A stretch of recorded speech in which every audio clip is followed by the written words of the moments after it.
நித்யானந்தம்.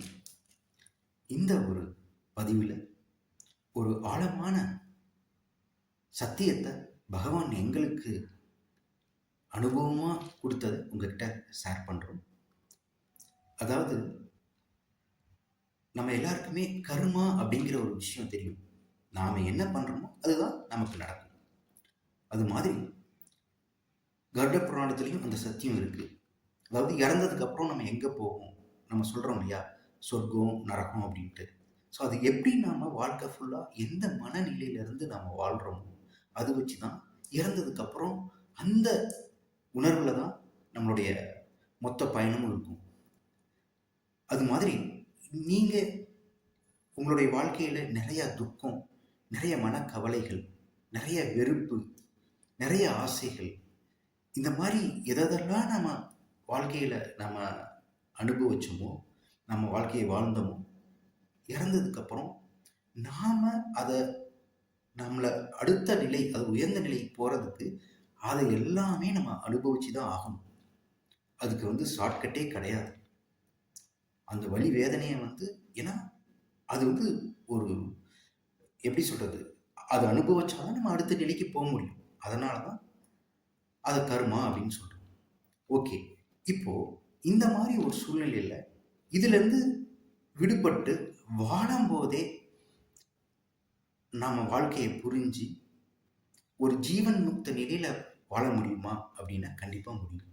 அதுக்காக தான் ஒவ்வொரு தடவையும் அவதார புருஷர்கள் மக்களை அந்த உயர்ந்த நிலைக்கு எடுத்துகிட்டு போகிறதுக்காக குருமார்களாக வராங்க.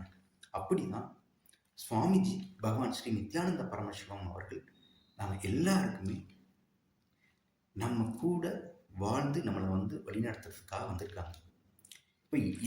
இப்போ நாங்கள் எப்படி பகவான்கிட்ட வந்ததுக்கப்புறம் வாழ்க்கையை புரிஞ்சு, ஸோ நாங்களுமே சாமிஜிக்கிட்ட வர்றதுக்கு முன்னாடி எல்லா விதமான துக்கம், பயம், குழப்பம் இதெல்லாம் பார்த்து, ஆனால் பகவான்கிட்ட தீட்சை வாங்கினதுக்கப்புறம் வாழ்க்கைன்னா என்ன, எதுக்கு வாழ்கிறோம், எப்படி வாழணுங்கிற ஆழமான சத்தியம் புரிஞ்சதுனால ஒவ்வொரு நாளும் அதோட ஆழமான அனுபவபூர்வமாக நாங்கள் உணர்ந்து வாழ்ந்துட்டுருக்கோம்.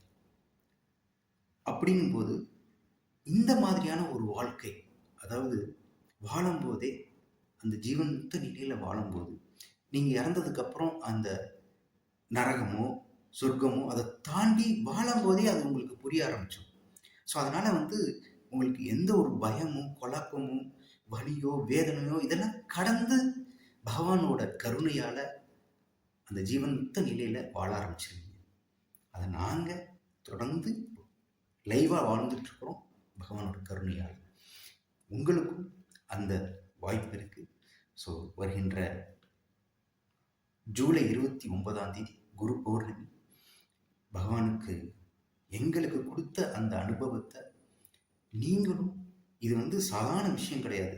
எப்படி கங்காவில் போய் மூழ்கும்போது கர்மங்கள் விடுபடுதுன்னு நம்புகிறோமோ அது மாதிரி பகவான்கிட்ட நம்ம தீட்சை வாங்கும்போது நமக்குள்ளே இருக்கிற, ஏன்னா குருவால் மட்டும்தான் எத்தனை ஜென்ம கர்மங்களையும் அழித்து நம்மளை அந்த உயர்ந்த நிலை, ஜீவன் முக்த நிலையில், பிறப்பில்லாத நிலையில் எடுத்துகிட்டு போக முடியும்.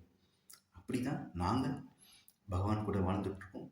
உங்கள் ஒவ்வொருவரையும் அந்த இது வார்த்தைகளால் சொல்லி புரியக்கூடிய விஷயம் இல்லை. நாங்கள் அனுபவித்ததை நீங்களும் உங்களுக்கும் அந்த அனுபவம் நிகழும். அதுக்கு ஒரே ஒரு விஷயம்தான், சுவாமிஜி கிட்ட ஆழமான பக்தியோடு நன்றி உணர்வோடு தீட்சை வாங்கி சாமிஜியோட அந்த சத்தியத்தை உள்வாங்கி வாழ ஆரம்பிச்சோம்னாலே போதும். உங்களுக்கு வாழ்க்கையில் மிகப்பெரிய, அதாவது எதுக்காக இந்த வாழ்க்கை அப்படிங்கிற அனுபவத்தோட வாழ்க்கையை உணர்ந்து ஜீவன் முக்த நிலையில் வாழ்ந்துட முடியும். அதனால் உங்கள் அனைவரையும் அன்போடு அழைக்கின்றோம். நித்யானந்தம்.